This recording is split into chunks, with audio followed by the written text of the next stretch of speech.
From a future James Bond girl making her TV debut to a child star who became a reggae legend, this beloved British-American series hid astonishing secrets behind its cheerful double-decker facade.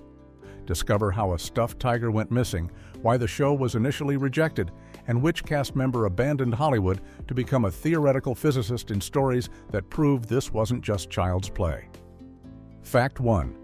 The BBC rejected it first. Before. Here Come the Double-Deckers became the beloved children's series that captivated audiences on both sides of the Atlantic. It faced a crushing rejection from the very network that would eventually air it. In 1969, creators Harry Booth and Roy Simpson, fresh from their success with the Magnificent Six and a Half film series for the Children's Film Foundation, approached the BBC with their pitch for an adventure comedy series about a gang of kids. The concept was simple but charming. 7 children using an abandoned double-decker bus in a London junkyard as their secret clubhouse, getting into weekly adventures filled with singing, dancing, and good-natured mischief. The BBC, however, wasn't interested. Instead of greenlighting the double-deckers, the network chose to produce a different series called Adventure Weekly, which ironically ended up casting some of the same child actors who had appeared in Booth and Simpson's earlier film work. Undeterred by this initial rejection, the creative duo took their concept across the pond to American studios, where 20th Century Fox Television saw the potential the BBC had missed. The twist of fate meant that when the show finally did air in the United Kingdom, starting on January 1, 1971, it premiered on BBC One, the very network that had originally passed on it. The show became a summer staple for British children throughout the 1970s, replayed virtually every summer vacation until 1977, proving that sometimes the best revenge is massive success. Fact 2. It may have been Britain's first fully networked children's show in America. Here Come the Double-Deckers achieved something truly groundbreaking that often gets overlooked in television history. When the series premiered on ABC on September 12, 1970, it may have been the very first British children's television program to be fully networked across American television. This was no small feat in an era when British programming rarely made it to American screens, and when it did, it was usually limited to public television or select markets. The show's transatlantic success came from an unprecedented partnership between Britain's independent Century Film Productions and America's 20th Century Fox Television, with David Gerber serving as executive producer. This collaboration was specifically designed to create a program that could appeal to audiences in both countries, which required careful consideration of cultural differences and viewing preferences. The American network debut came at 10:30 in the morning Eastern Time, landing in the coveted Saturday morning children's programming block where it competed with homegrown American cartoons and shows. The full network distribution meant children from coast to coast could tune in simultaneously, something British children's programming had never achieved before in the United States.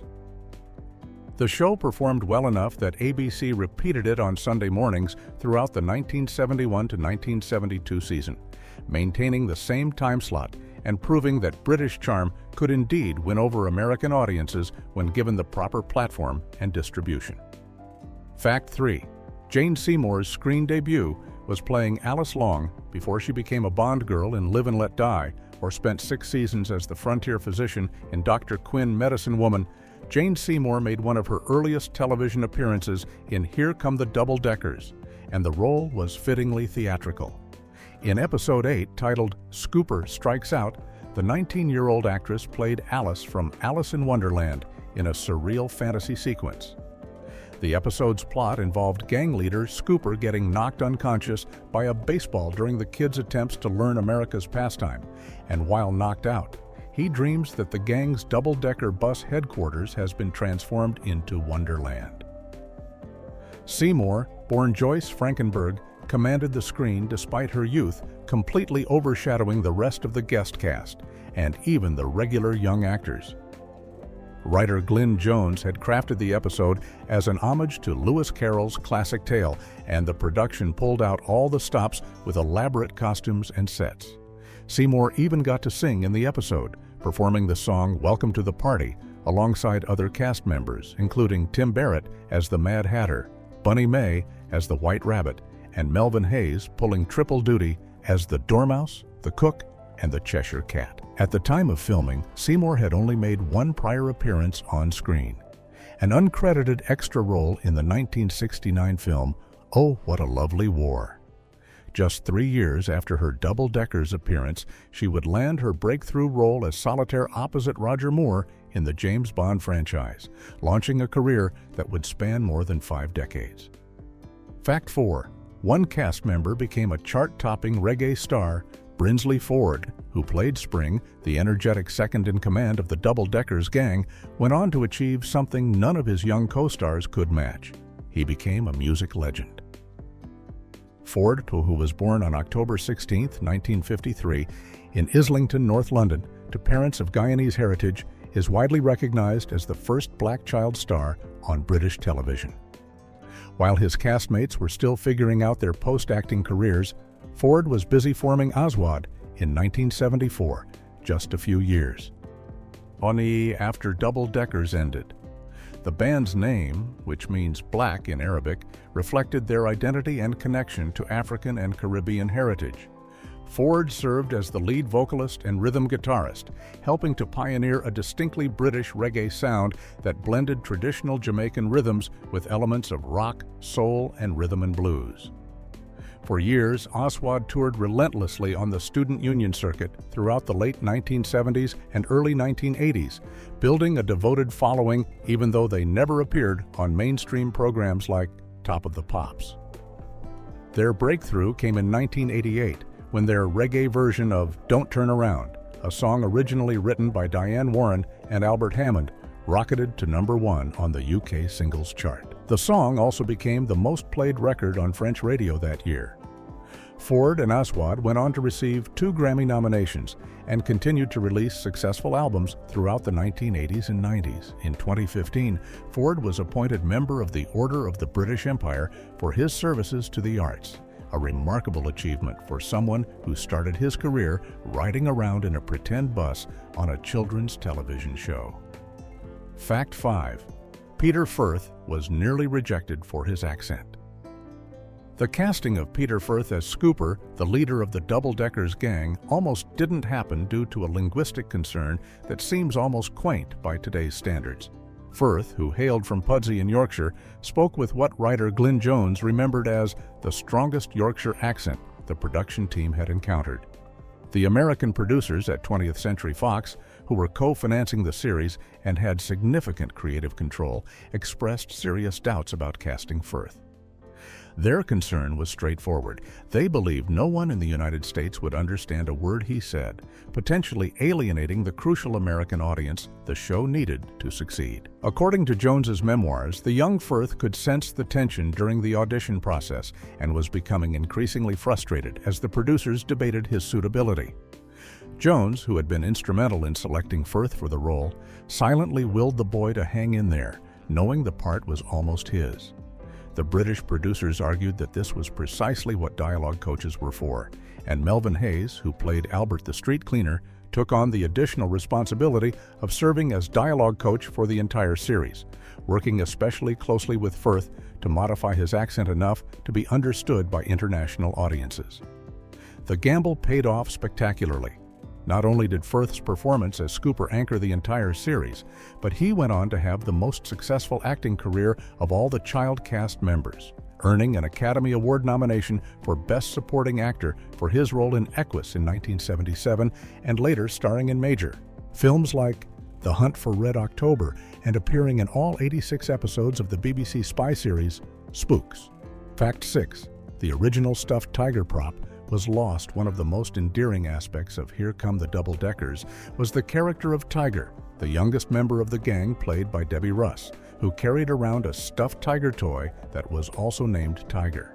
This stuffed animal became so iconic that it even received its own credit in the opening title sequence. However, when director Harry Booth decided to make a meta-comedy film in 1972 called Go for a Take, starring British comedy legend Reg Varney, and wanted to include a sequence showing Here Come the Double Deckers being filmed at a movie studio, he encountered an unexpected problem.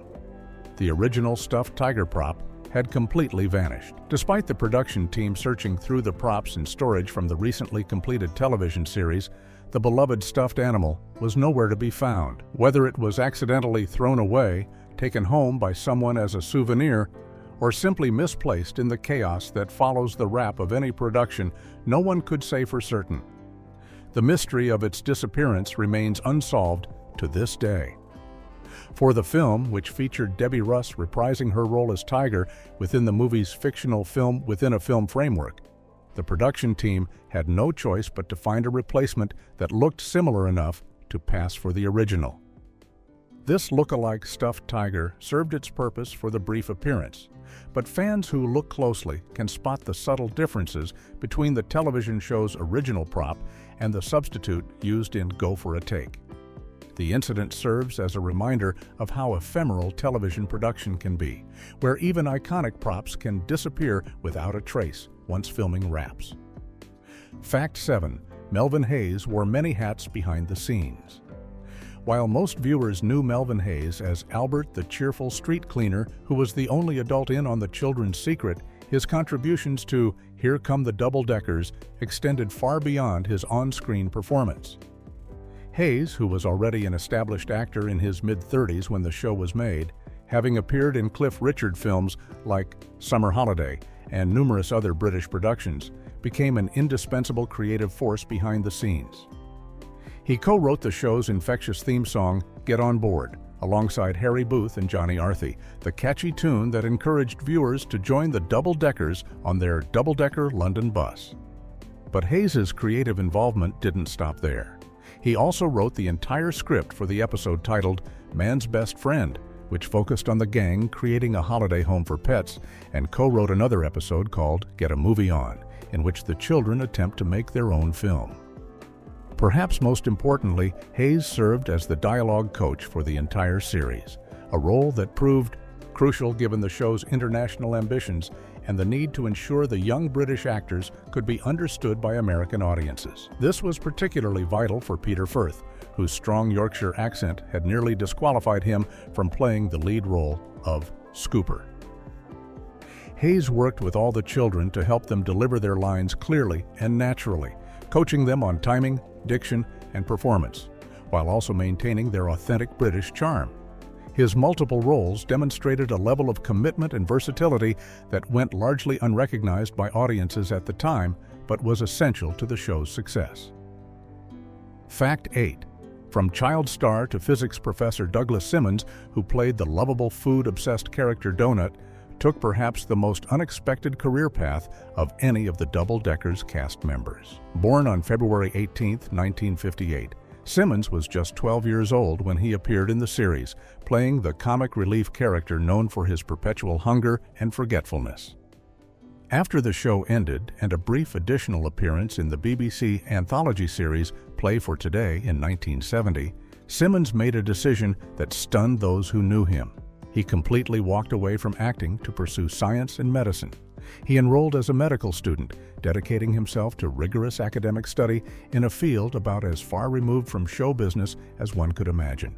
His interests then shifted toward theoretical physics and medical computing, emerging fields in the 1970s and 80s that combined mathematics, physics, and the new world of computer technology. Simmons eventually became a researcher and expert in medical computing, working for several years with the United Kingdom's Department of Health, where he helped pioneer the use of computer systems in medical settings. His work contributed to the early development of digital health records and medical data analysis, fields that have since become essential to modern healthcare. After years of distinguished service in this highly specialized field, Simmons retired early to focus on a quieter passion, cultivating his garden. Tragically, his retirement was cut short when he suffered a fatal heart attack on March 15, 2011, at the age of just 53. His death was a loss not only to his family and friends, but to the scientific and medical computing communities where he had made significant contributions far removed from the bright lights of children's television. Fact 9. Another child star, Toy Star, became a drama professor.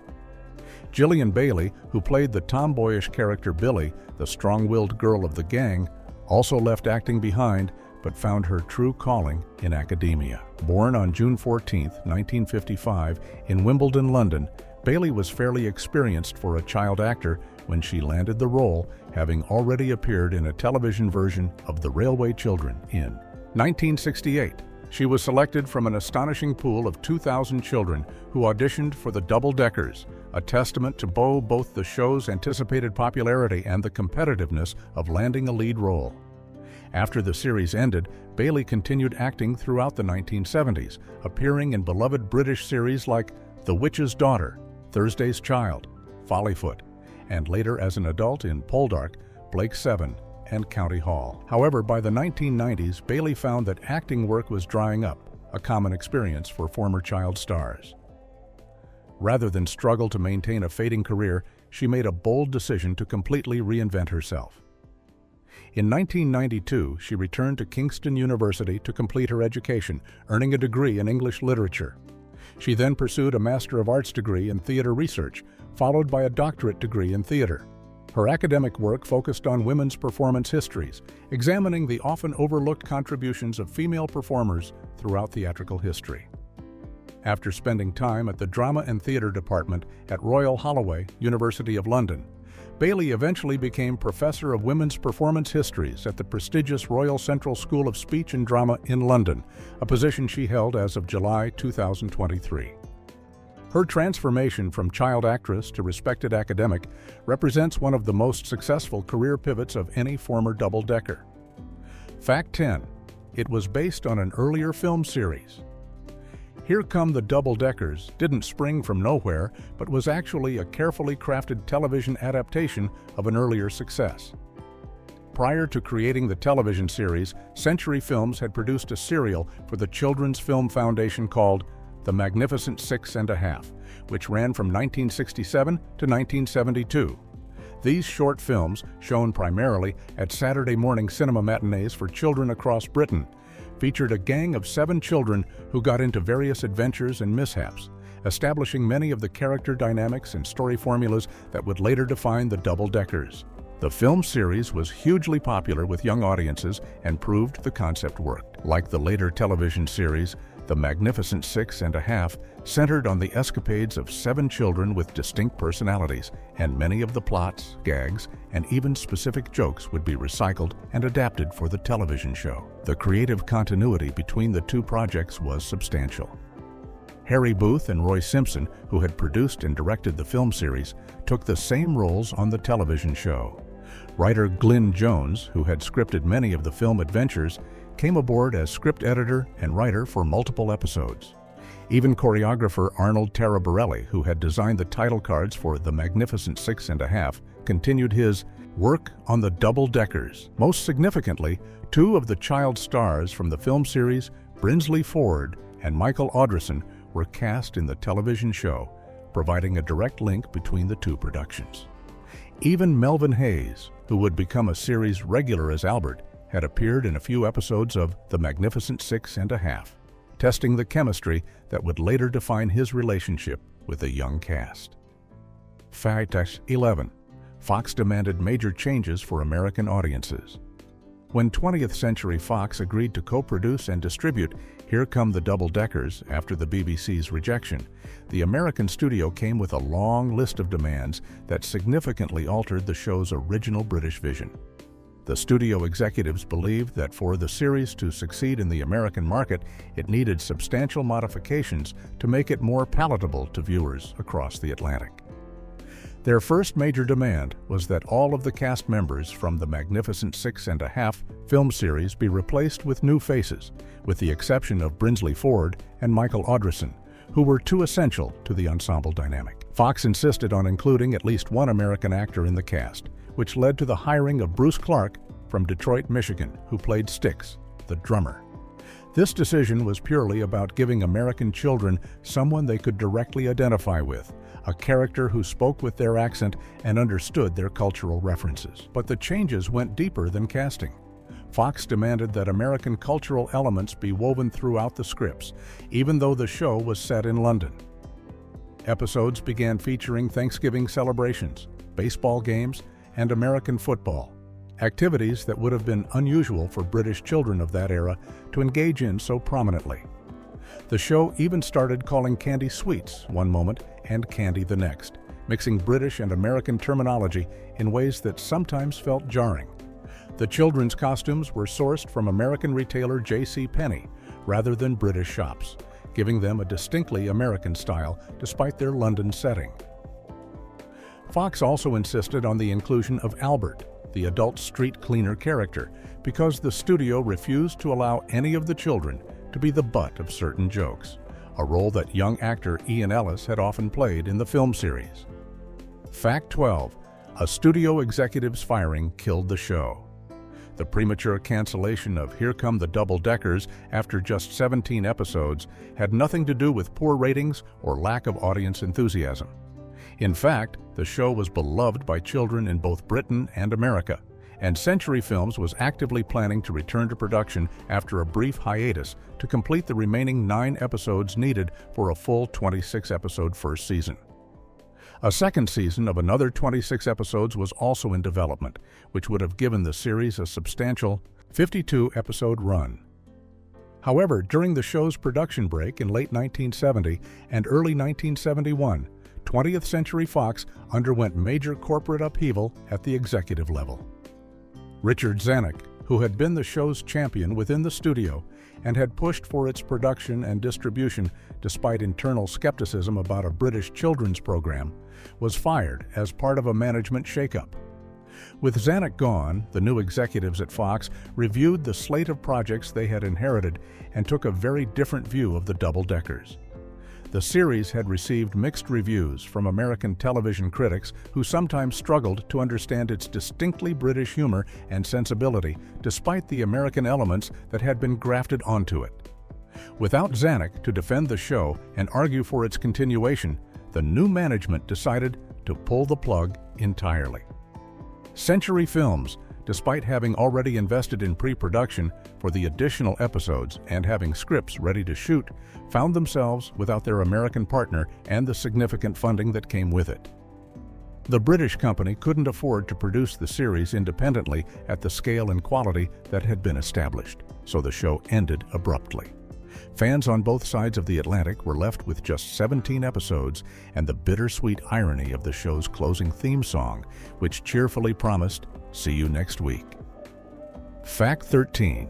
It spawned a year-long comic strip. The popularity of Here Come the Double Deckers extended beyond television screens and into the pages of British children's comics, specifically Whizzer and Chips, one of the most popular comic publications of the era.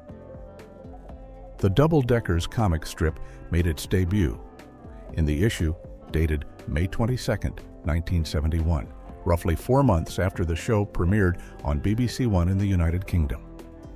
The strip followed the same gang of 7 children on their adventures, translating the television series' mix of comedy, adventure, and friendship into sequential art panels. Each week, readers could follow new misadventures of Scooper, Spring, Billy, Brains, Donut, Sticks, and Tiger in comic form, often featuring storylines that echoed the themes and humor of the television episodes. The strip ran for exactly 1 year, with its final installment appearing in the issue dated May 13, 1972. The precise 1-year run suggests that the comics publishers, who credited 20th Century Fox as copyright holders in each issue, had negotiated a 12-month licensing agreement that wasn't renewed after the television show's cancellation. However, the adventures didn't end there. Several years later, the comic strip was reprinted in another IPC publication called Cheeky Weekly, though with a significant change. The strip was retitled The Gang, likely because the licensing agreement for the Double Deckers name had expired. This reprinted version, with the characters' names and some details altered, ran in Cheeky Weekly from July 7, 1979, through the comic's final issue and even appeared in the Cheeky Holiday Special and Cheeky Annual. The comic strip's existence and subsequent revival demonstrated the show's lasting appeal to British children even years after it left the airwaves. Fact 14. The stuffed tiger got credited in the opening. In a charming and unusual touch that reflected the show's whimsical spirit, the opening credits of Here Come the Double Deckers gave equal billing to both human and stuffed cast members. Each episode began with a sequence showing still photographs of the 7 child characters, introducing audiences to Scooper, Spring, Billy, Brains, Donut, Sticks, and Tiger. But the sequence didn't end with Tiger, the youngest member of the gang, played by Debbie Russ. Instead, it continued for one more credit featuring the stuffed tiger toy that Tiger carried everywhere, which was also named Tiger. This plush prop received its own official screen credit that read Tiger as Tiger, treating the inanimate object as if it were a cast member in its own right, complete with the same formal presentation as the human actors. This credit was more than just a cute gag. It acknowledged that the stuffed tiger had become a genuine character in the show's universe, as recognizable to young viewers as any of the children. The toy appeared in nearly every episode, often playing a role in the plot, such as when a robot had to rescue it from a neighbor's garden, or when it appeared in publicity photos. The decision to credit the stuffed animal reflected the show's understanding of its audience and their emotional connection to every element of the Double Deckers world. For many child viewers, the stuffed tiger wasn't just a prop, but a real member of the gang, and the opening credits acknowledged this by giving it the respect of a proper introduction. This small detail exemplified the show's charm and its willingness to embrace the imagination and perspective of its young audience, rather than talking down to them. Fact 15. It was filmed where a supermarket now stands. The elaborate interior sets where most of Here Come the Double Deckers was filmed, including the iconic double-decker bus headquarters and the various London locations, were constructed at Elstree Studios in Hertfordshire, England, specifically on Stage 5. Elstree was one of Britain's premier film and television production facilities, having hosted countless British films and television shows throughout its history. The generous budget provided by the British-American co-production partnership allowed for elaborate sets that brought the children's junkyard clubhouse to life with remarkable detail, including the comically over-engineered entrance system to the bus and all the gadgets and props that filled the interior. Exterior scenes showing the actual junkyard and London streets were filmed on location around London and surrounding areas, using authentic junkyards and disused bus depots to create a realistic urban playground for the children's adventures. However, the fate of Stage 5 serves as a sobering reminder of how ephemeral the physical spaces of television production can be. In 1991, just 20 years after the show aired, and long after it had been rerun for the last time on British television, Stage 5 at Elstree Studios was demolished as part of a redevelopment of the site. The land where countless hours of Double Deckers magic had been filmed, where young actors had played out adventures in their pretend bus, and where guest stars like Jane Seymour had brought Alice in Wonderland to life, was cleared and repurposed. Today, that exact location is occupied by a Tesco supermarket, one of Britain's largest grocery store chains. Shoppers pushing carts down aisles of produce and packaged goods have no idea they're walking where television history was made, where 7 children and their street sweeper friend once rode an imaginary double-decker bus to adventure. Bus to adventure. Bus to adventure. Bus to adventure.